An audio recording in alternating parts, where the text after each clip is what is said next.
Si tu veux devenir un chef d'entreprise, bah, traîne avec des chefs d'entreprise. Si tu veux devenir un voyou, bah, traîne avec des voyous. Là, cette année, on a fait €, on est à l'euro de bénéfice l'année dernière. Donc c'est vraiment rentable d'être charpentier aujourd'hui. Tu peux devoir de l'argent à qui tu veux, sauf à l'État. Le gars, il appelle les pompiers. Et vers 4h du matin, j'entends mon iPad, heureusement. Et je me lève, je vois l'iPad, mon pauvre. Il m'a dit, moi, dans toutes mes clauses, c'est tribunal de Grenoble. Parce que j'ai des clients à l'étranger. Ouais. Les mecs, ils ont leur siège social en Suède. Vas-y, va en Suède. Va envoyer un avocat en Suède. Ouais, c'est ça. C'est 2000, 3000 balles par jour. Les tribunaux, c'est jamais.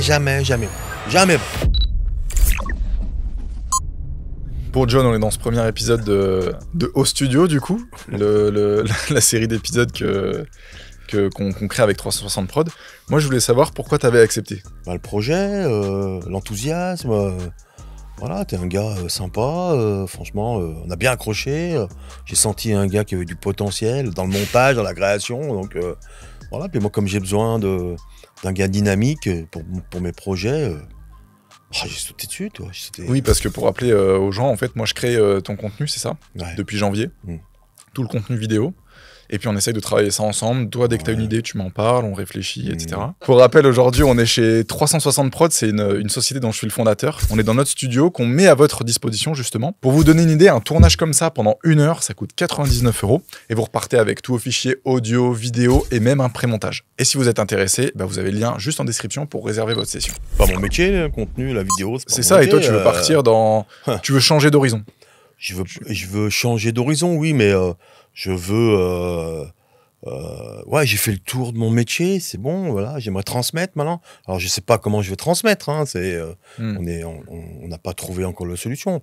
Je suis toujours en action, je suis toujours en train de travailler, mais déjà, je veux transmettre tout ce que j'ai appris, pas dans le métier, mais voilà, dans toutes les subtilités d'être un entrepreneur, parce que il y a pas mal de pièges, il y a un paquet de pièges. Ouais, c'est ça. En fait, tu es entrepreneur avant tout, avant d'être charpentier, etc. Tu as aussi appris le métier d'entrepreneur, forcément, quand tu crées ta société.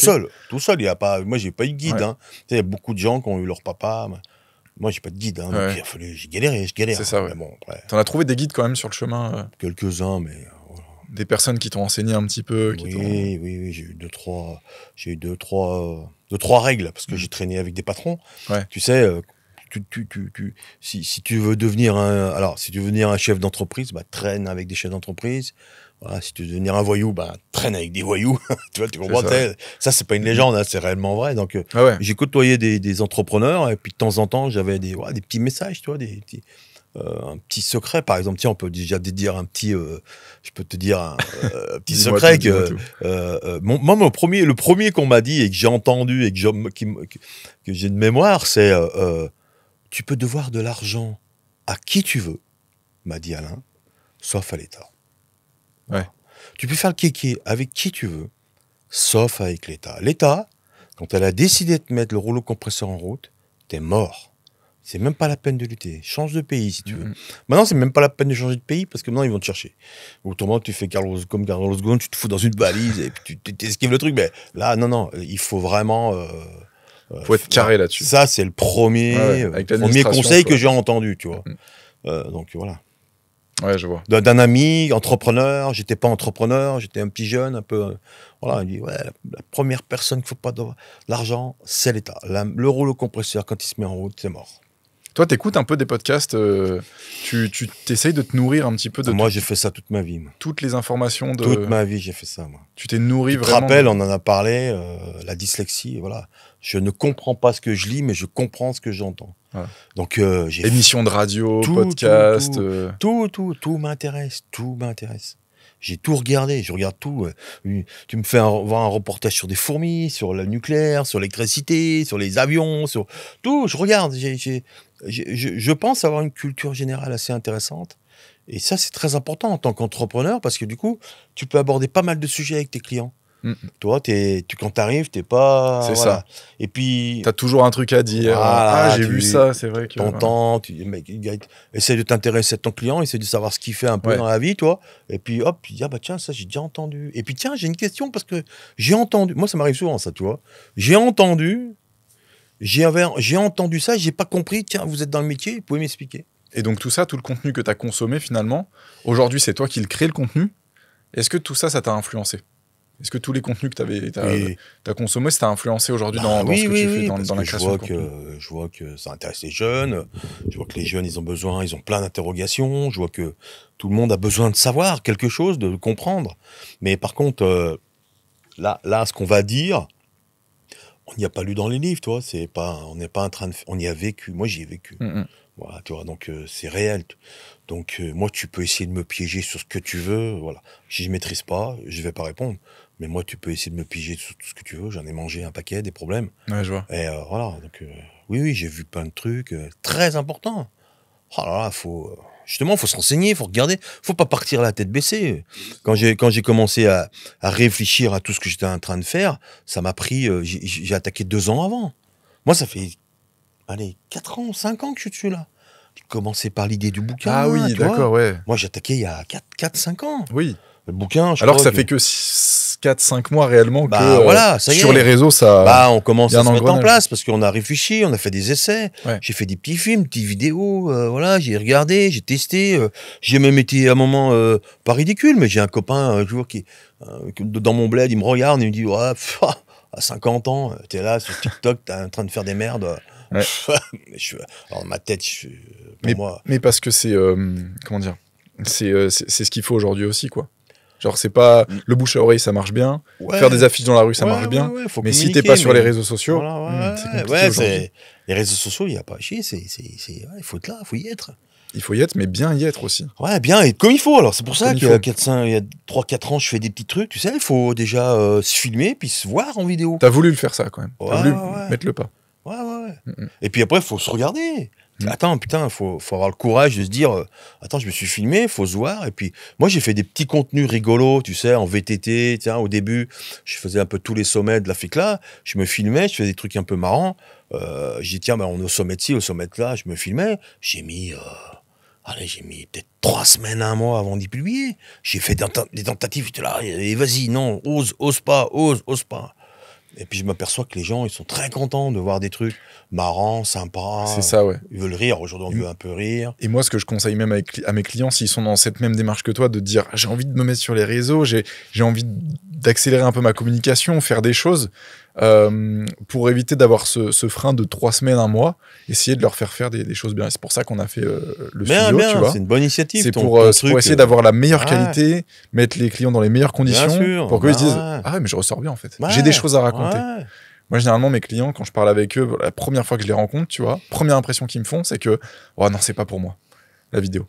Et en fait, je creuse avec eux, je leur pose des questions sur leur activité, et c'est hyper intéressant.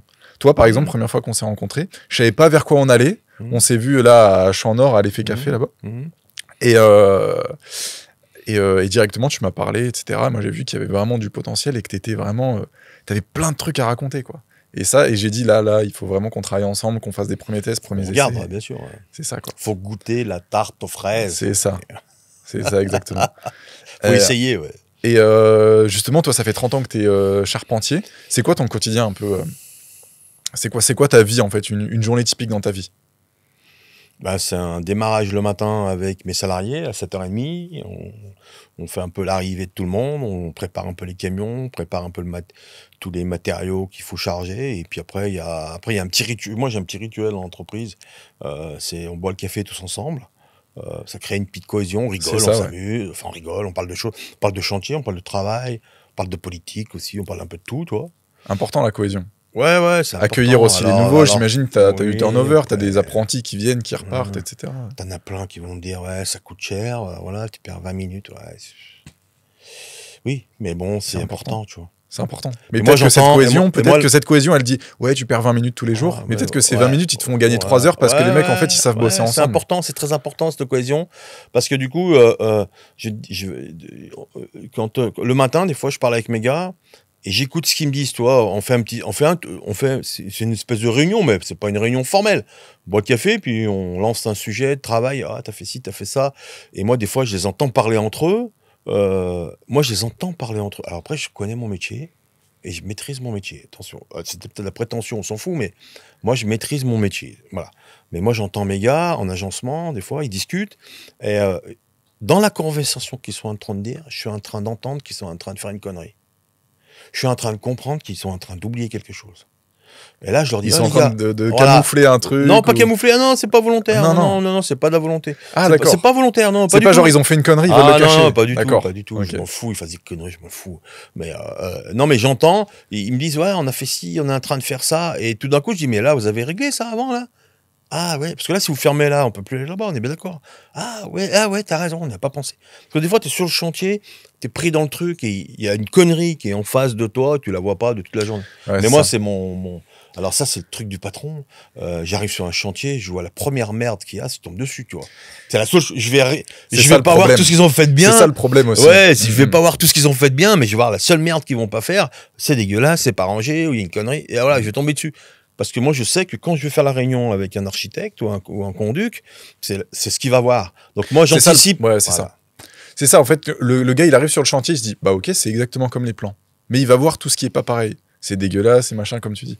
Et le problème, c'est que pour le transmettre ça à ses salariés, à ses collaborateurs, c'est compliqué des fois d'expliquer que c'est pas du négatif, c'est plus je me mets dans la peau du client, là les gars, ça va pas être bon aux yeux du client, quoi. Faut absolument qu'on change ça, sinon c'est pas bon. C'est pareil. Aujourd'hui, attendez, bah venez avec moi des fois les samedis quand je fais des réunions avec les clients, les grands moments de solitude que je vis parce que il y a ça et ça et ça. Donc voilà, c'est pas des trucs que t'as même pas vu, comme tu dis, des conneries qui sont sous tes yeux. On refait, c'est pas grave, on peut oublier, on peut faire une connerie, mais bon, tu vis des grands moments de solitude. Hein. T'en as un en tête là? Un truc un peu fou, un peu con. Je me rappelle plus. Si ça me revient, je te dirais. Mais tu t'es trompé de bois, tu t'es. Ah oui, très souvent. Quand on trompait de zinc. Il y a pas longtemps, on avait un zinc noir. C'était prévu un zinc noir, et j'ai commandé un zinc gris, toi, en couverture. Ouais. J'ai tout commandé, on a tout fait plier. Et mon gars, il m'appelle, il me dit, ouais, John, c'était du noir. Je dis, oh putain, ouais, c'est vrai, j'ai oublié, toi. Et là, c'est de ma faute. Et là, tu fais comment, du coup? Ah bah tu recommandes, tu stockes ton zinc dans un coin, voilà. Dis, allez, et tu dis j'espère qu'il y a un client qui va me le prendre. Ouais, bon, c'est des petites sommes, mais bon, okay, c'était pas 500 mètres carrés, tu vois. Ouais, je vois. 500 mètres carrés, je me serais arraché la tête, tu vois. Je me serais pendu, tu vois. Mais là, non, c'était un truc à 500-600 balles, tu vois, c'est pas... Oh bah ça, ouais, ok. Ouais, sur des sommes comme ça va. Ça va. Tu m'aurais dit c'est 15, 20 000, un peu plus compliqué. Ouais, mais ça peut arriver, hein, on s'est trompé sur des fermes, hein. Ah ouais? Ah, une fois. Une ferme, c'est combien? Ah, une ferme, on s'est trompé sur une Renault. Il y avait 5 fermes à faire. Elle faisait 18 mètres de long par 9 mètres de large. Hein. Les fermes, c'est genre des... La charpente. C'est genre des IPN. Toute la charpente triangulée, tu sais, tout en bois, là, comme ça. Ah, mais c'est en bois, oui. Ah, qui faisait au moins 7-8 mètres de haut, tu sais, ça faisait 18 mètres de long par 9 mètres de large, tu vois. C'est 2 ou 3 semaines de taillage. Ah ouais. On s'est trompé de 50 cm. Hein. On les avait élevés, hein. Posés à la grue et tout. Hein. Posé, le client, il commence à regarder, il dit putain, mais il y a un problème, toi. Il m'appelle John, il y a un problème là. Et en mesure, mon pauvre, il manquait 50 cm. On avait inversé une pièce de bois. Alors les charpentiers qui connaissent le boulot, on avait moisé les arbats et sur les purs, au lieu de mettre l'entrée dessous le trait, on l'a mis dessus. J'ai rien compris. Oui, mais les charpentiers, ils sauront, tu vois. J'ai rien compris. On la met dessus, le fait de mettre dessus le trait, au-dessus du trait, la pièce, pouf, ça te réduit la ferme de 50. Je sais pas ce qui s'est passé. D'accord. Ça nous l'a réduit de 50, on a refait les 5 fermes. Déposer les 5 fermes, poser la grue, déposer. Ah, ça arrachait la tête. Ah bah là, la perte de temps. Ah, ça, voilà. Bah, tu gagnes plus de rond, voilà, c'est fini. Compliqué, là. Faut changer toutes les pièces, hein, c'était mort. Hein. On a fait un podcast ensemble où je t'ai posé toutes les questions par rapport à ta vie, par rapport au business, par rapport à tout ça. Tu nous as raconté plein d'anecdotes, les plus folles les unes que les autres sur ton métier. Tu nous as donné des bons conseils, comment choisir un bon collaborateur, etc. Moi, je voulais savoir, donc c'est une passion, t'es rentré dans la charpenterie par dépit, par défaut. Enfin, pas par dépit, mais plutôt par défaut. Oui, ben... Et pas besoin de réfléchir. C'est ça. Et c'est surtout de la gestion, en fait, aujourd'hui, finalement. La gestion, ouais. Donc, je dis, parlons chiffres. Combien tu fais de chiffre d'affaires aujourd'hui avec la charpenterie? Bah là, je suis... là, maintenant, on est entre 6 et 10, entre 7 et 10. On fait 800 000 € hors taxe. 800 000 € hors taxe. Et, à l'année. Là, cette année, on a fait 800 000 €. On est à 70 000 € de bénéfices l'année dernière. Ok. Ouais, ce que j'allais dire, c'est quoi tes charges? Parce que chiffre d'affaires, on rappelle, c'est énorme. C'est simplement ce que tu factures. C'est ce qui rentre dans la société. Mais bon, comme une société, comme tout être humain, a des charges. Un loyer, des taxes, il y a des salaires en plus. Toi, ouais, donc tu disais 70 000 € de bénéfices. Ouais. Donc en fait, tes charges représentent 730 000 € par an. Non. Ben oui, si tu veux, oui, voilà. Ouais. Achat marchandises, location, crédit, charge, voilà. Ouais. T'as pas de loyer du coup, toi, mais... Si, j'ai un loyer. Ah oui, t'as un loyer. Si, monsieur. Okay. J'ai un atelier, j'ai un loyer. Ouais. Coûte cher. Non, il y a tout. Ouais, ça, les salaires, voilà, c'est sur 800 000, ça fait 70 000 € de bénéfices. Alors, moi, je suis peut-être pas le meilleur gestionnaire du monde, c'est sûr et certain. T'as peut-être des gars qui font entre 7 et 10 personnes qui font peut-être 1 million, 1,5 million. J'en sais rien, ça dépend les marges de chacun, ça dépend. C'est pas figé, mais parce qu'il y a des boutiques qui travaillent dans du haut de gamme, qui arrivent à se vendre comme il faut, malgré que ça reste compliqué, mais c'est déjà bien, c'est beau, tu vois. 70 000 € de bénéfices, c'est bien. Bah oui, c'est bien, c'est que ça tourne. Au moins, c'est positif à la fin de l'année, quoi. Ouais, c'est que ça fonctionne. Si vous faites ça, les gars, bien, nickel. Voilà, vous faites 300 000 € de chiffre d'affaires, 50 000 € de bénéfices, nickel, super. Donc c'est vraiment rentable d'être charpentier aujourd'hui? C'est rentable, oui, c'est rentable d'être charpentier quand tu gères tout comme il faut. Ouais. Quand tu gères comme il faut, ouais. Faut tout gérer. T'as déjà fait des erreurs, des années où ça n'a pas été bon, t'as pas fait de bénéfices? Plein. Parce que tu me disais que tu étais monté à plus de 15 salariés à un moment. 20 personnes, 2020, avant le Covid, comme tout le monde, tu vois. Et donc là, ton chiffre d'affaires, il était plus élevé. Pas tout à fait, là, on était entre 15 et 20, tu vois, avant le Covid, et puis on était... ça tournait. On avait 17 personnes, je crois, avant, tu vois. Puis on faisait quasiment 1,5 million d'euros, toi, de chiffre d'affaires, toi. Ouais, ok. 1,5 million d'euros. Et puis après le Covid, ça a été très dur. Et aujourd'hui, un charpentier qui est tout seul, qui débute, qui se met à son compte, il est rentable ou c'est compliqué? T'en sais quelque chose? T'as des personnes qui... Alors moi, je discute pas trop avec mes enfin pas forcément des concurrents, mais j'ai pas souvent l'occasion de discuter avec des petits charpentiers. Avec tes collègues et tout. Je les croise nulle part, je les vois nulle part. Moi, j'ai pas le temps de discuter. Je suis toujours très très occupé. Je tourne dans tous les sens. Le peu de fois, il y a pas très longtemps, j'ai discuté avec un collègue charpentier sur ma commune. Je suis tout seul, je galère, j'arrive pas à trouver. J'avais un sous-traitant. Il m'a lâché, ouais, c'est compliqué, ouais. Puis bon, un petit gars, le problème quand t'es tout seul, il faut sortir un bout de salaire, voilà, c'est facile, regarde, si t'es un entrepreneur aujourd'hui, qu'est-ce que tu veux prendre, allez, 2 000 €? 2 000 € net. 2 000 € net, quasiment, c'est 4 000 € de chiffre d'affaires. T'as un salarié, tu vas lui filer 2 000 €, c'est 4 000 €. Avec les charges, ça fait 8 000. Mais 8 000 € de chiffre d'affaires. Ça, c'est de la marge. C'est pas du chiffre d'affaires. Parce que le chiffre d'affaires, après, non, t'achètes les matériaux et tout. C'est autre chose. Mais pour faire 8 000 € de chiffre d'affaires pour payer, c'est juste la masse salariale, sans acheter les matériaux, sans les locations, sans les véhicules, sans les matériaux. Mais c'est énorme. C'est compliqué. Pour faire 2 gars, pour faire 8 000 € par mois, déjà, juste pour les salaires. C'est énorme. Donc déjà, 8 000 €, allez, t'achètes marchandises, camions, allez, tu vas tourner dans les 15 000.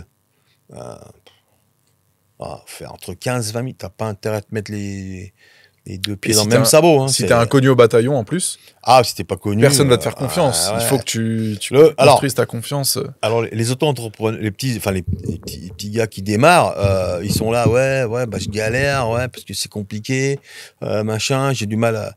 Ouais, mais par contre, je veux pas prendre 2 salariés, hein, je veux pas m'emmerder. Mais je galère, hein, j'arrive pas. Tiens, ça c'est une bonne question, parce que beaucoup, en fait, dès que je dis, moi je me suis lancé, 4 mois après, j'ai pris un alternant. Alors j'ai galéré comme pas possible au début, parce que administrativement, etc., j'ai plein de trucs que je savais pas. Tu vois, les visites médicales, les prévoyances, les trucs, tout ça. Toi, et beaucoup de monde me dit, ah non, moi je prends pas de ça, j'ai pas envie de m'emmerder. Mais j'ai l'impression qu'ils, comme tu dis, ils ont pas goûté. Ils n'ont pas goûté ce que c'était d'avoir des salariés, ou alors de vraiment essayer de les gérer, vraiment essayer de construire quelque chose. Il y a des métiers où tu n'as pas besoin de salariés. Voilà. Après, tu as des métiers où tu n'as pas besoin de salariés. Tu peux avoir des sous-traitants. Ouais. Là, en charpente, tu peux avoir des sous-traitants. Mais les sous-traitants, si tu veux, le problème des sous-traitants, c'est qu'ils viennent vers toi quand tu commences à être un peu connu. Ils n'ont pas de boulot, donc ils viennent boucher les trous, ils viennent te filer un coup de main. Puis après, dès qu'ils démarrent, qu'ils ont des chantiers, ils te laissent tomber, toi. Ouais. Après, tu peux plus compter sur eux, c'est normal. Ils démarrent, mais quand en charpente, tu peux pas travailler tout seul. Comment tu fais pour tenir le cours d'eau? Tu tapes un trait sur un toit, t'as la ficelle là, t'as la ficelle 15 mètres plus loin, tu fais quoi? Tu vas là, tu plantes une pointe, tu mets ta ficelle, tu vas là-bas, tu tapes un trait, tu retournes, tu mets ta pointe. tu passes 10 ans. Et puis les gens, t'arrives sur un chantier, oui, tout seul. Il y a 60 000 euros de toiture. Ah, même si vous allez finir mon toit quand? Quelle année? Déjà, les gens, ça les gonfle. Les chantiers, ça les gonfle. L'échafaudage, ça les gonfle. Le bordel de partout, ça les gonfle. Il y a un petit toit là qui se fait à Aix-les-Bains. Là. Ça fait 3 mois que je passe devant, vers le Carrefour, là, vers McDo. Ça fait 3 mois qu'ils ont commencé le toit. 3 mois, un petit toit de rien, il y a 70 mètres carrés. Ça aurait dû se faire en 2 semaines. Et toi, t'as fait comment? Parce que au début, j'ai pris un gars. Mais quand tu fais pas beaucoup de chiffre d'affaires. J'ai pris un gars, c'est l'engrenage. C'est ce que je disais dans le dernier podcast qu'on a fait tous les deux, c'est l'engrenage.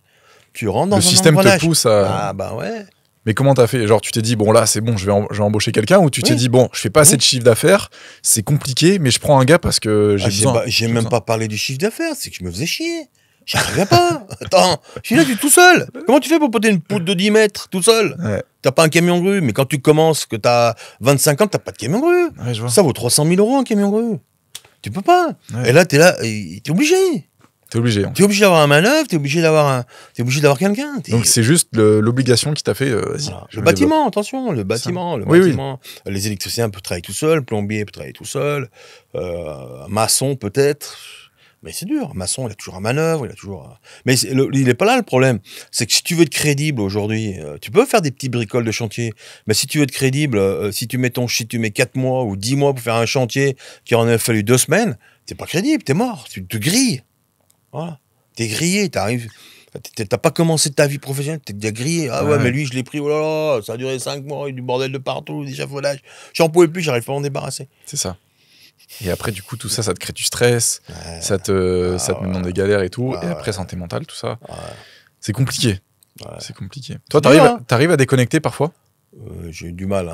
À te détacher un peu de ta société et tout. Ça fait pas longtemps que je déconnecte. C'est important, tu dirais, même pour... faut faire... Parce que tu parlais d'engrenage, ça aussi, c'est un engrenage, faut pas l'entrer. Il faut... J'en parlais avec une copine il y a pas longtemps, tu vois, il y a 2-3 jours. Elle me dit oui, quand il rentre, il hurle au téléphone, il en a marre, il hurle après tout le monde, les clients, les salariés.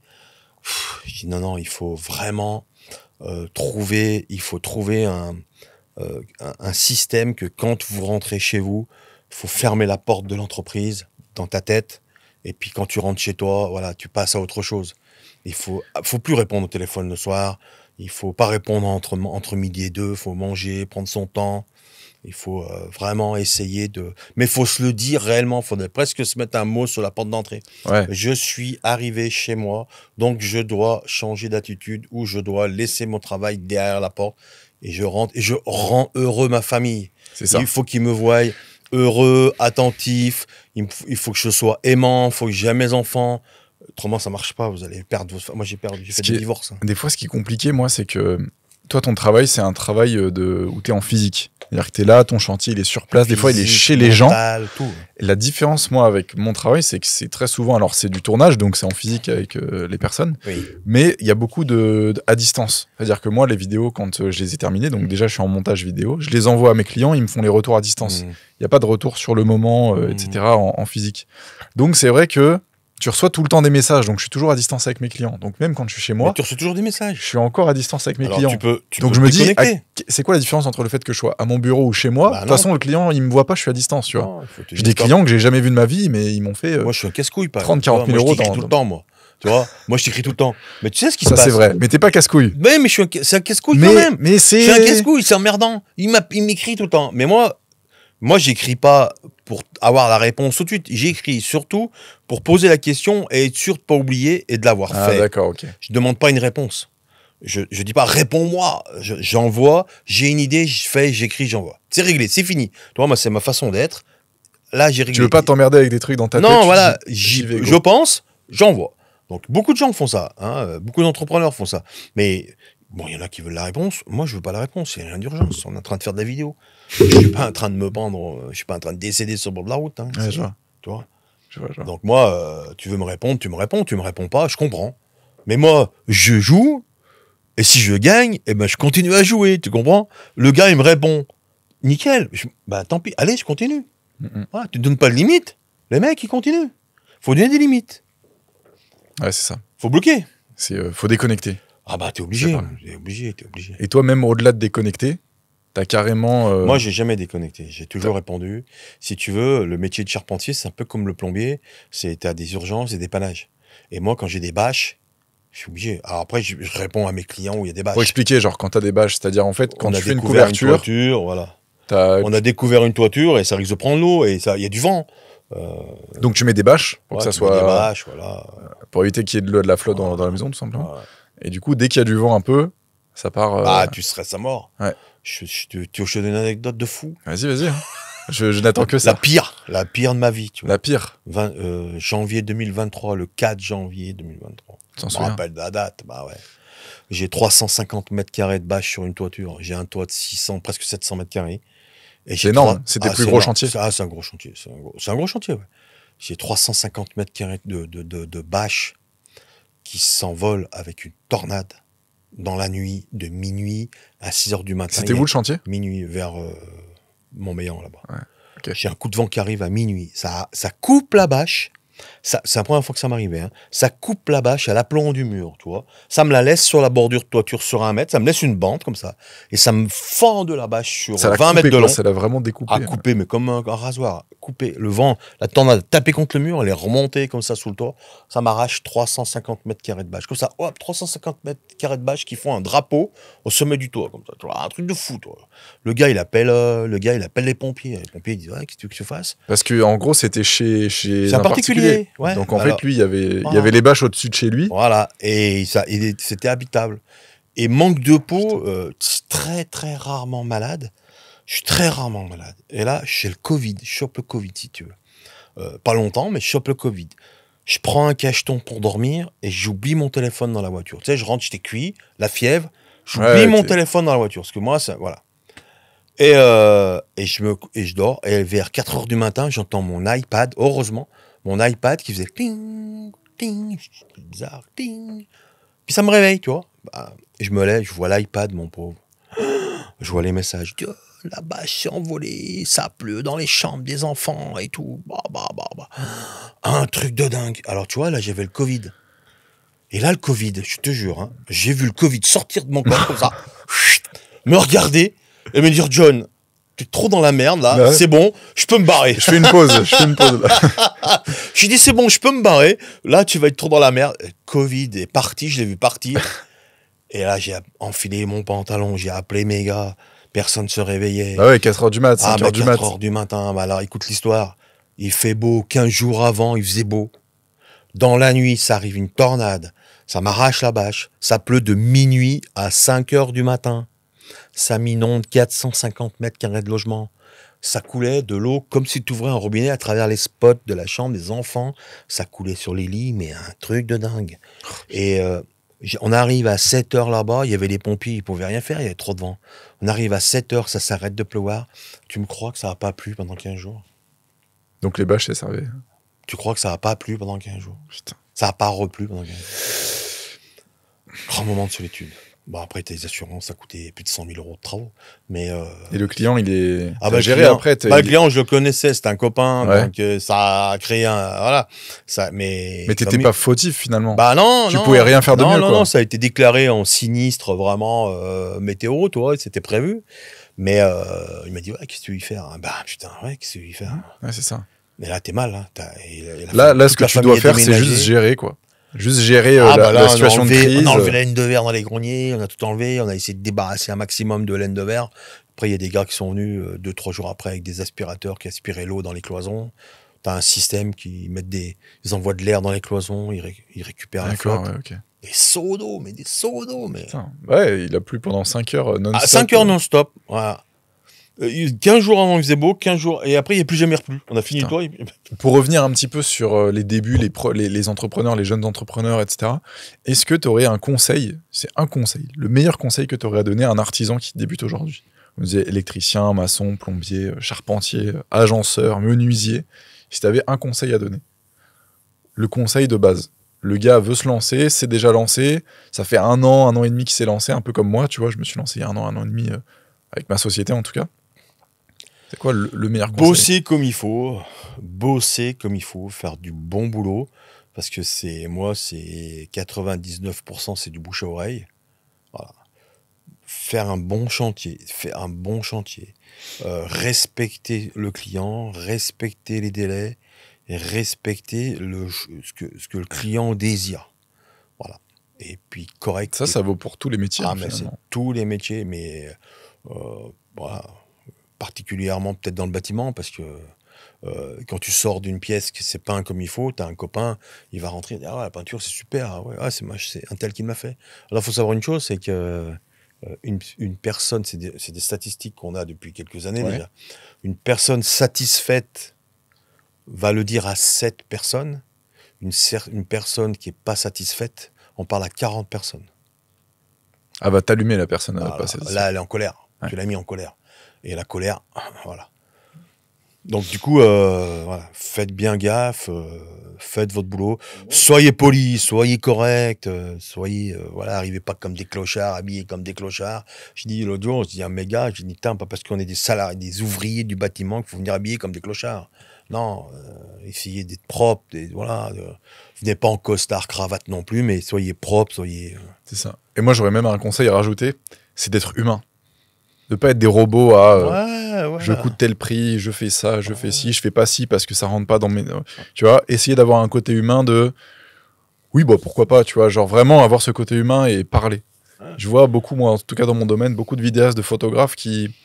Ils sont derrière la caméra. Butés. Et ils ont du mal à parler avec les gens. La caméra, en fait, c'est une barrière. L'appareil photo, c'est une barrière, en fait. Ils parlent pas avec leurs clients. Ils s'intéressent pas à leurs clients, etc. C'est des machines, c'est juste des robots qui filment. Faut t'intéresser aux clients. Et moi, généralement, quand je vais sur des tournages, je prends une demi-heure, 1 heure à parler vraiment, à dire « ça va toi ton activité, comment ça ?» Parce que généralement, je traite avec les chefs d'entreprise. « Ah, ton activité et tout », on parle un peu business ensemble, tout ça.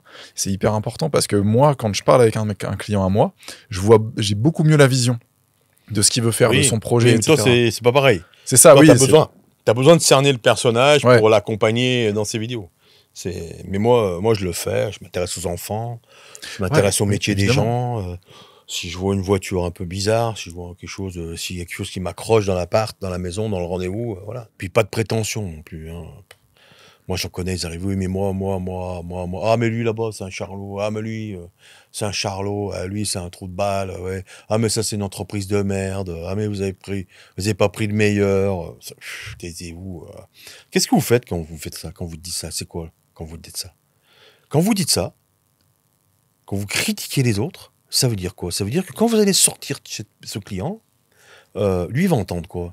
Il va dire, attends, il va sortir de chez moi, et il va aller déblatérer des conneries sur mon intérieur ou sur chez moi. Ouais.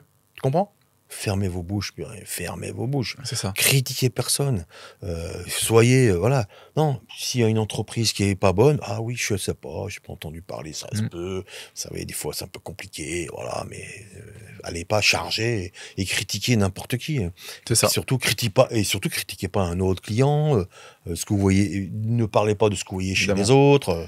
Après, vous pouvez très bien dire oui, oh là, j'ai vécu un grand moment de solitude avec celui-là, parce qu'il n'y a pas que des bons clients non plus, mais des fois c'est compliqué, mais ne dites rien sur ce que vous voyez chez les autres. Parce que juste passer pour une personne négative, qui critique, aigrie. Non, mais ça veut dire quoi? Ça veut dire que le client, il va dire, ah mais quand il va sortir de chez moi, il va aller raconter ce qu'il a vu chez moi, il va dire des merdes, des conneries. Tu te le dis pas tout de suite, mais c'est peut-être avoir vu la personne 2, 3, 4 fois, tu te dis, mais en fait, le gars, il critique tout le monde, tout le temps, dès que je vois. Il y en a plein, des comme ça, il y en a plein. Et moi, autant passer pour le gars qui va aider, qui va accompagner, qui va être de bons conseils, plutôt qu'être le gars qui... Mais ça m'est arrivé, mais même des gens me l'ont dit. Moi, mais machin, il est passé, ah oui, il savait tout. Hein. Oh, bah alors lui, c'est le champion du monde, il savait tout, et tous les autres, c'était des cons. Ouais. Bah, il n'y a pas eu le chantier, c'est moi qui l'ai eu. Généralement, les personnes qui vont critiquer, qui vont jamais avoir de chantier, qui vont être monsieur je sais tout et critiquer tout le monde, c'est les mêmes personnes qui vont ouvrir leur bouche parce que le métier ça marche pas de toute façon. Oui, bah, bien sûr. Et ça. Et ils se rendent pas compte qu'en fait le problème il est plus profond, il est derrière. En fait, c'est ils sont responsables en fait des fois du problème quoi. C'est eux le problème. C'est pas le métier, c'est pas le truc, c'est voilà. Et c'est pour ça que ça marche bien avec certaines personnes, pas d'autres. Choisissez, faut choisir le choix. Ah ouais, c'est ça que je voulais dire. Le choix de l'artisan. Des fois, je dis à mes clients, je leur dis, il faut que vous ayez le feeling. Ouais. Voilà. Sentez le gars. Après, pratiquez le bouche à oreille. il est allé chez un ami, ça a été du bon boulot, il a bien travaillé. Voilà, ça par contre, vous pouvez le faire. Le bouche-oreille, c'est nickel. À peu près, ça fonctionne à peu près bien. Mais le feeling, voilà, vous voyez votre artisan, est-ce que vous le sentez, le sentez pas voilà. Si vous le sentez pas, prenez pas. Ouais. Faut avoir le feeling. Bon, après, il faut avoir le feeling avec certains, et puis ça marche pas. Mais, Exactement. Ça a été quoi le déclic pour toi de vouloir créer du contenu, créer des vidéos, te mettre en avant, partager ton expérience, raconter des anecdotes de ton livre? C'est quoi le déclic qui t'a fait tiens, je vais me mettre, j'ai mis mes go. J'ai mon ancienne compagne qui a préparé une reconversion professionnelle, qui était éducatrice et qui voulait sortir du système et qui voulait se mettre à son compte dans ce domaine, qui était éducatrice spécialisée dans les enfants psychotiques. Ça, c'est un truc de dingue. Ouais. C'est un boulot de dingue. C'est dur, mais dur mentalement, parce que tu vois des horreurs.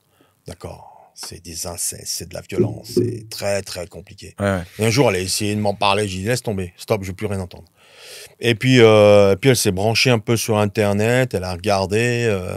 et puis d'un coup elle est tombée sur des Canadiens qui faisaient du coaching, qui faisaient de la conférence, qui partageaient du réseautage, qui transmettaient aussi du réseautage, qui transmettaient. Mais dans son domaine elle?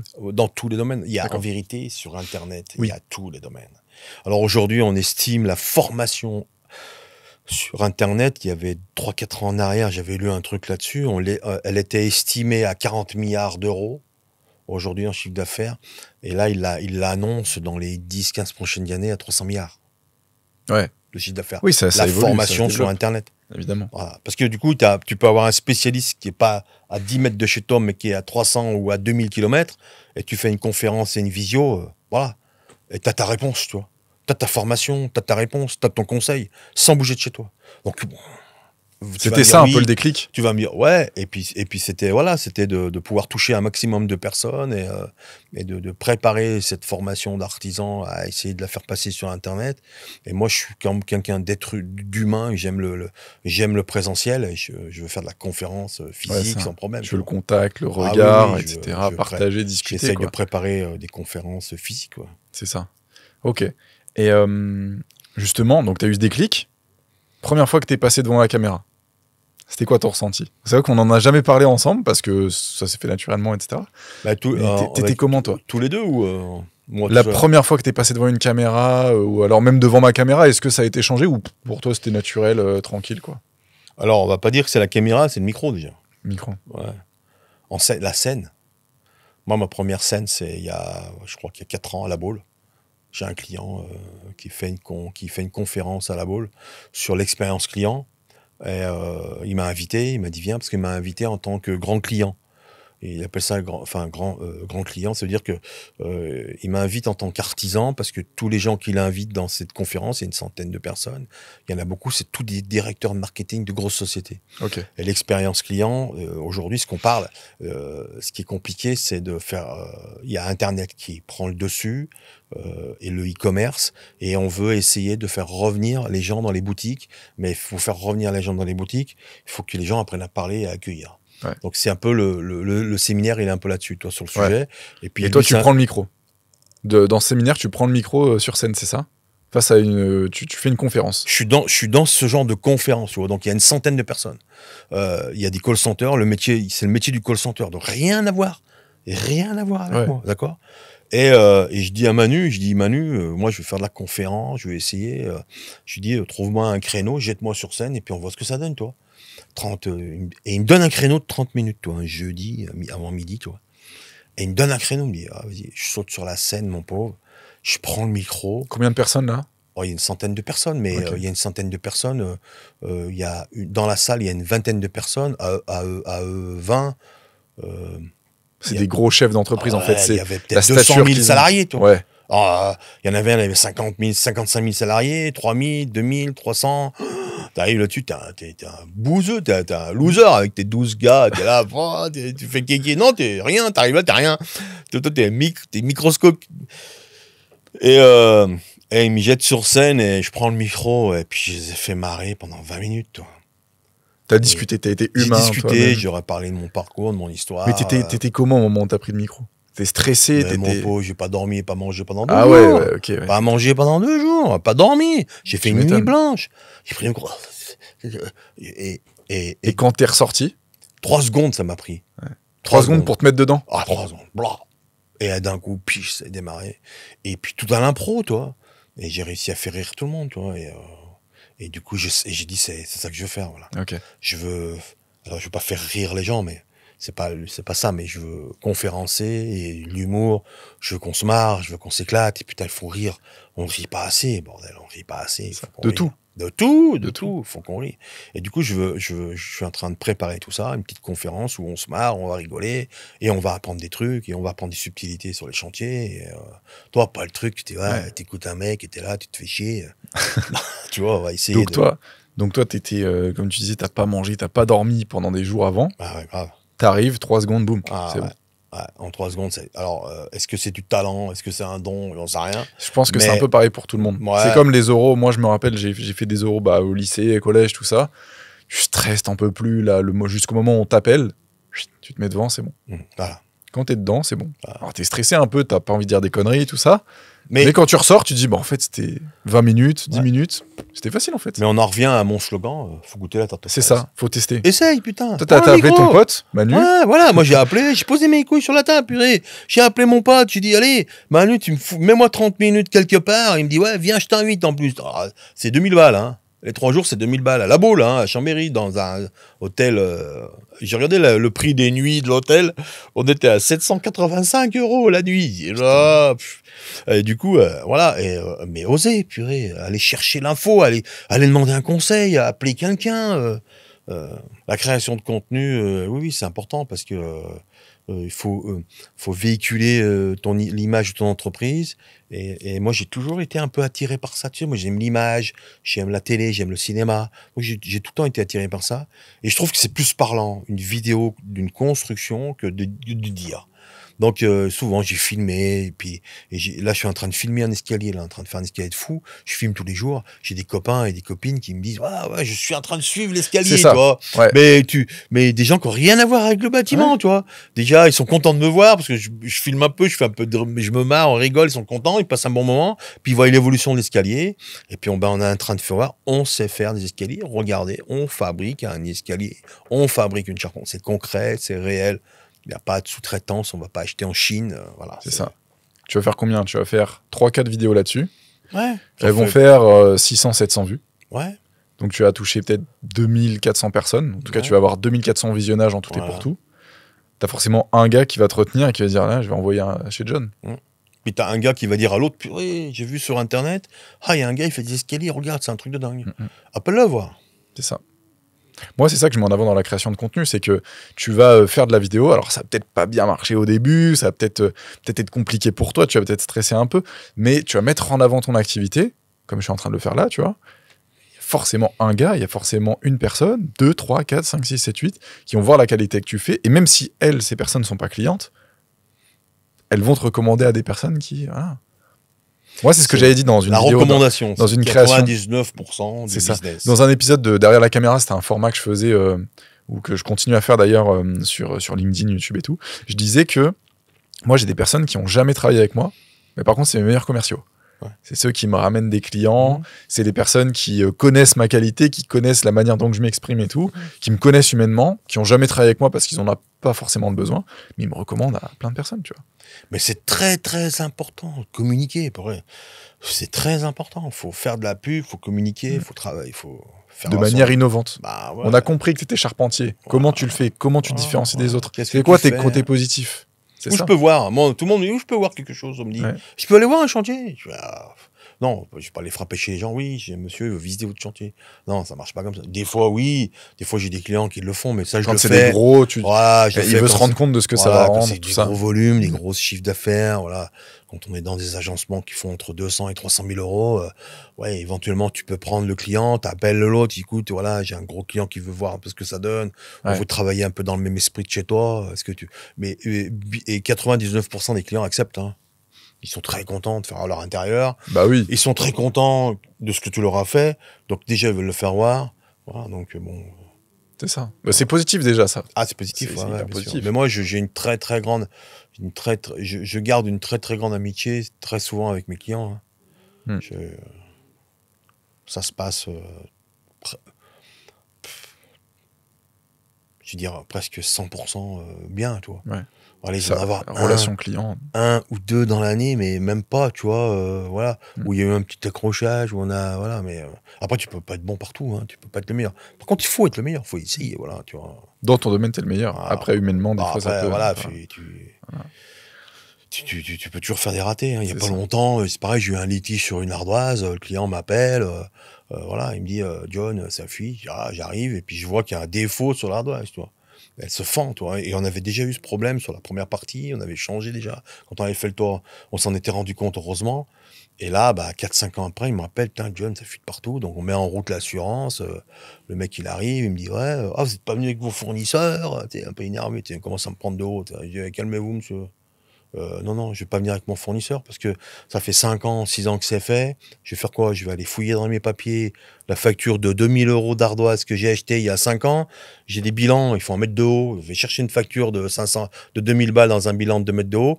Et puis là, le temps qu'on mette l'assurance en route, que tout se déclenche, il y en a pour 3 ans avant que monsieur, que son toit, ça fait. J'ai dit, qu'est-ce qu'on fait? On refait le toit?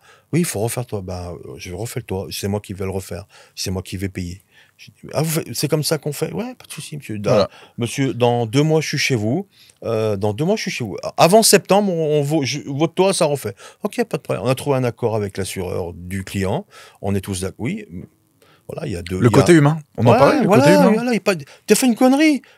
Certes, elle n'est pas de ma faute, mais si je commence à chercher le responsable de l'ardoise. Tatillon, le procédurier, tout ça. Il y en a pour 2 ans. Il y en a pour 2 ans, 3 ans.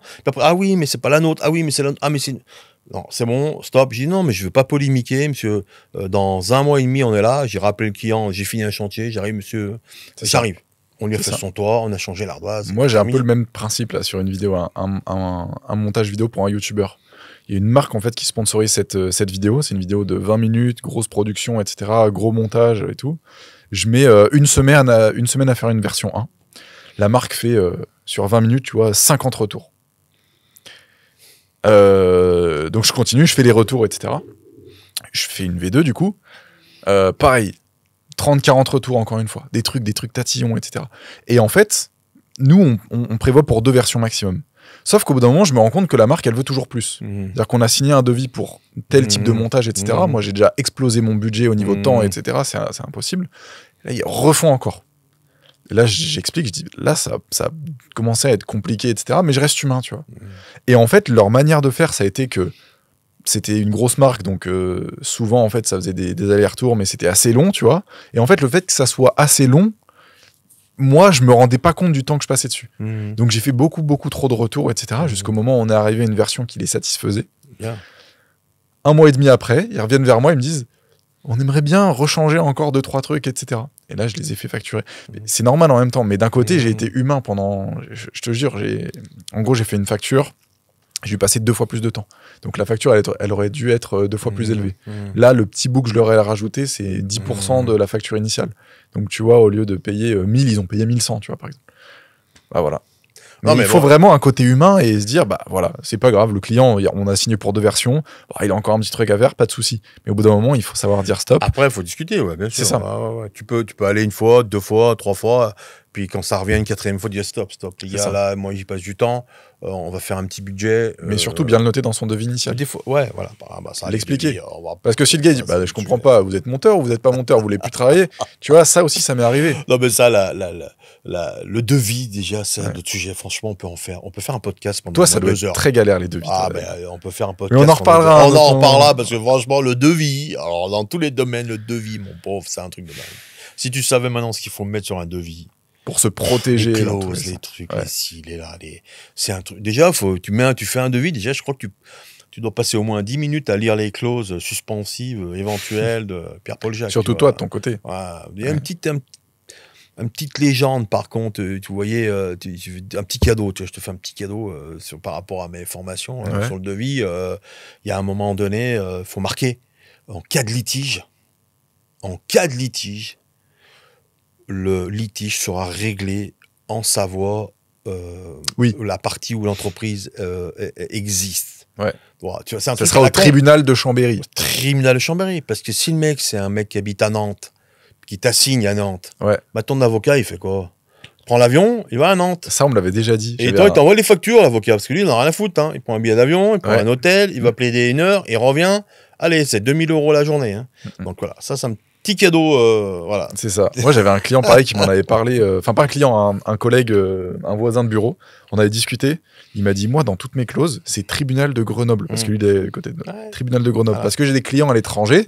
Les mecs, ils ont leur siège social en Suède. Vas-y, va en Suède. Va envoyer un avocat en Suède. C'est ça. C'est 2000, 3000 balles par jour. Hein. Ouais, c'est ça. Puis des fois, des fois, t'es un grand perdant. Hein. T'es jamais gagnant. Les tribunaux, c'est jamais bon. Jamais bon. Jamais bon. Et même si c'est bon, ça va juste te rembourser les frais que tu as mis en place. Ça, deuxième conseil gratuit. Jamais les tribunaux, putain. Trouvez une solution. Baissez la culotte. Virez votre ego. Baissez la culotte. Perdez du pognon tout de suite. Je vous dis franchement, les procès, c'est ridicule. Ça ne marche pas. Okay. C'est l'enfer. Et puis, ça te pèse. Ça te pourrit la vie. Physiquement, moralement, t'es là, tu cogites, ton avocat t'envoie un mail, donnez-moi ces éléments, et tu réponds, donnez-moi ces éléments, j'en ai pas assez, et mais explique-moi ça, et tu réponds, et à chaque fois, c'est un billet de 500 boules, tu vois, un mail, c'est 500 boules, hein, un avocat. Bonjour, tire la main, c'est 500 €. Ça sent que t'as du vécu, hein. Alors. Et justement, sur tout le vécu que t'as eu, t'as écrit un livre. Après, je suis pas. Sur toute ta vie. Attention, hein, c'est tous les entrepreneurs. Hein. Oui, bien sûr. Mais bon, là, vu que c'est le héros, vu que t'es en face de moi, je te parle à toi. J'ai une petite anecdote là. J'en ai pas parlé, mais j'ai fini à la gendarmerie là la semaine dernière. Hein, ouais. Convoqué. Hein. J'ai eu un accident de chantier sur une mamie qui est tombée d'un balcon qu'on est en train de faire. Hein. Là, c'est la correctionnelle. C'est grave. Tu veux laisser ça? Si tu veux. Dans le podcast, ça te dérange pas? Ah non, pas du tout. Pas du tout, ok. C'est la correctionnelle, les gars. Hein. Là, c'est la correctionnelle. Meurt, la mamie, c'est la correctionnelle. Ouais. Je suis voir mon avocate, parce que quand ça s'est mis à déclencher, gendarmerie qui est venue me chercher à l'atelier, on était allé voir son chantier, convoqué le lendemain à la gendarmerie avec mes 2 salariés qui étaient dessus, c'est la correctionnelle. Et quand je discute avec mon avocate, elle me dit, de toute façon, c'est... j'ai rarement vu un entrepreneur qui va pas en correctionnelle. Ah ouais? Ah ouais. Attention, il y a des volumes d'affaires qui sont plus susceptibles d'aller en correctionnel que d'autres. Là, dès que tu commences à caresser les 15, 20 personnes, tu as forcément une chance d'aller en correctionnel. On a des assurances pour ça. Mais quand même, tu es condamné, sursis, amende, pénal. Donc... attention. Non. Et puis, toujours essayer de négocier et tout jusqu'à la fin. Posez votre putain d'ego. Fermez votre bouche, serrez les fesses. Et puis, comme j'ai dit l'autre fois dans le podcast qu'on a dit, ne répondez pas à froid, ne répondez pas dans la journée, ne renvoyez pas des mails le soir d'insultes parce que vous avez eu un problème. Passez la nuit, dormez, réfléchissez, et voilà. Et voyez le lendemain, si c'est pas bon, le lendemain, absorbez. Il faut faire le moins de vagues possible. Ah ouais. Rester linéaire, tranquille. Pas de tribunaux, ça c'est le truc de faire. J'en ai plein, j'ai plein d'exemples. Hein. Moi j'ai un chaudronnier, je discute avec un chaudronnier, une rambarde de 7000 €, j'ai mis, alors il y a un problème de hauteur, c'était pas sur le devis, j'ai dit non, moi je change pas, il a voulu faire le kéké le mec. Oh, je l'ai revu 2-3, il me dit, j'ai tout bouffé, hein, j'ai tout payé. Non seulement elle a gardé la rambarde, mais en plus j'ai perdu le procès et j'ai rien gagné. Ça m'a coûté, je sais plus, 15 000 €. Mon frangin, il fait de l'ardex chez des clients, 15 000 € d'ardex. La gonzesse, super contente, putain, c'est nickel. Le mari, il rentre, ça lui plaît pas. Là c'est de la mauvaise foi, hein, c'était pas bon. Ça lui plaît pas. Ils lui ont cassé les couilles pour refaire. Il a dit non, mais je refais pas, votre femme elle est d'accord. Il est où le signé devis? Le devis il est signé où? Avec la bonne couleur. C'est l'ardex au sol, tu sais, c'est une teinte, c'est une couleur. C'est pas la couleur que tu peux choisir et valider, tu vois. Ouais. Tu dis signer la couleur. Maintenant, je fais signer moi les clients. Quand ils me commandent un mélaminé, je prends l'échantillon, je fais signer derrière. Oui, je veux bien ce mélaminé. Parce qu'il dit oui, mais c'est pas le choix que j'ai fait. Non. Vous avez signé la couleur, madame, regardez, elle est là, il y a vos signatures. Le mari, il rentre, ça lui plaît pas. Oh, le cinéma. Eh ben, tribunal, parce qu'il voulait pas payer, bien sûr. Le frangin, il met tout le monde au tribunal. Eh ben, ça lui a coûté 15 000 €. Il a cassé l'ardex. Il a relogé les gens. Il a payé son avocat. Et à la sortie, ça lui a coûté 15 000, il lui a refait tous les sols. Hein. Donc faire le moins de vagues possible. Ouais, voilà. Essayer d'être le plus lisse, quoi. Simplement. Ça, c'est... Faire attention. Là, ce qu'on va faire, c'est que je vais te poser... Alors, je crois que c'est une vingtaine de questions. Tu ne peux répondre que par oui ou par non. Si tu as envie d'aller plus loin sur une question qui t'a intrigué ou intéressé, on peut. Et puis voilà, donc c'est un format rapide. Et puis, si tu veux débriefer, après, on le fera. Ok, t'es prêt ? Vas-y. Tu regrettes d'avoir choisi ce métier ? Non. Tu recommanderais à ton fils de devenir charpentier ? Joker. Le métier de charpentier, c'est compatible avec une vie de famille heureuse ? Non. Non, c'est pas compatible. Est-ce que la création de contenu te fera gagner plus que l'artisanat ? Non. Tu te sens plus libre aujourd'hui qu'à 30 ans ? Oui. Tu as déjà pensé à tout plaquer pour partir à l'autre bout du monde ? Oui. Oui, oui. Tout le monde craque à un moment donné. Tout le monde a envie de partir. Tu préfères travailler seul ou plutôt en équipe ? En équipe. T'as déjà caché une galère à un client ? Oui. T'as déjà failli abandonner ton entreprise ? Oui. Tu crois encore à l'artisanat en France pour les jeunes ? Oui. L'argent a déjà été une vraie source d'angoisse dans ton parcours ? Oui. Tu es fier de toutes les vidéos qu'on a tournées ensemble ? Oui. Tu es déjà allé bosser malade ou blessé sans le dire à personne ? Oui, bien sûr. Bon, j'ai la cheville cassée, là. Ah ouais ? Depuis 1 an et demi. J'ai un os qui est cassé dans la cheville après une chute d'échafaudage. Je me fais opérer en septembre. Moi, mais... T'as déjà eu envie d'arrêter après un gros échec ? Oui. Tu es plus Non, heureux... pas vraiment. On va pas dire ça, non. Non, un gros échec. Non, dans les échecs, on construit, on avance, on évolue et on se perfectionne. Non. Au contraire, un échec, T'as tellement appris, tu t'es dit, je refais plus jamais cette erreur. Oui, voilà, après, oui, ça peut être... C'est ça. Bien sûr. Tu as déjà perdu un gros client à cause d'une erreur ? Alors, non. Ça, c'est jamais arrivé parce que du coup, un client, pour moi, c'est un devis signé et j'ai jamais perdu un client qui avait signé. Oui, parce que toi, en fait, tes chantiers, oui, c'est différent parce que tes chantiers, c'est one shot. Généralement, tes clients, ils t'appellent une fois, ils te rappellent. Ça marche pas. Ouais, c'est ça. Voilà, mais par contre, j'ai abandonné des chantiers. 3. Voilà, et ça, on en a parlé, ça. Dans ma carrière, on en a parlé. On vous mettra le podcast où j'ai posé toutes les questions sur l'artisanat à John. C'est sur sa chaîne YouTube. Allez vous abonner d'ailleurs aussi. En tout respect, hyper intéressant, facture, tout est. Oui, c'est ça. Chantier, mais voilà, abandonné, ouais. Tu voudrais que tes enfants reprennent un jour ton entreprise ? Joker ? Non, c'est pas un but. Non. Tu penses que tu travailleras encore à 70 ans ? Oui. Tu as déjà signé un chantier que tu regrettes le lendemain ? Non. Jamais ? Tous les chantiers, tu te dis, bon... Pas le lendemain, non. Non, pas le lendemain. Comment ça ? Dis-nous. À la fin du chantier, où j'ai pas gagné de rond, oui. Ah ouais ? Oui. Tu t'as mal facturé, t'as mal estimé ton temps et tu te bouffes les couilles, tu vois. Bon, après, voilà, tu gagnes pas tous les coups. Pour terminer, si tu devais me recommander une personne dans tes contacts, une personne que tu connais, etc., qui devrait venir ici au studio pour parler un peu de son entreprise, pour parler de son activité, pour parler de son parcours, ça serait qui ? Bernard, oui, on pourrait peut-être demander à Bernard. Ah, Bernard. Il est bavard ou pas, Bernard ? Ah, mais là, Bernard, voilà, si on chope, là, c'est... On fait jackpot, là. Là, il y a un personnage de fou, là. Bernard Marot, qui a été ton patron au Luna Park de Fréjus, avec qui t'as fait sauter le jeu Pierre Rousseau à l'élastique et tout. Bon, en tout cas, John, merci pour ta recommandation. Merci d'être venu au studio ce matin. Bien, pour vous dire, on est dimanche matin. Il s'est déplacé quand même au studio. Ouais. T'es venu, t'es pas payé, rien. Et puis, n'hésitez pas à vous abonner à la chaîne YouTube de 360 Prod. On va essayer d'en refaire d'autres, des épisodes comme ça. Et n'hésitez pas aussi à aller regarder notre site internet, notre site vitrine. On vous propose, on vous montre tout ce qu'on a fait, toutes les productions qu'on fait. Vous avez aussi notre Instagram, etc. Donc voilà, 360 Prod, c'est une boîte qui vous aide à créer du contenu, à vous accompagner dans la création de contenu. Et le but, c'est de vous faire évoluer et de vous faire attirer de nouveaux clients et de vous donner une petite réputation sur Internet et de faire en sorte que vous communiquiez de manière plus humaine et de la meilleure manière possible. Merci Alex, merci pour tout, c'est vraiment sympa. Merci à toi John. Allez. C'était impeccable. Bon week-end. Bon week-end.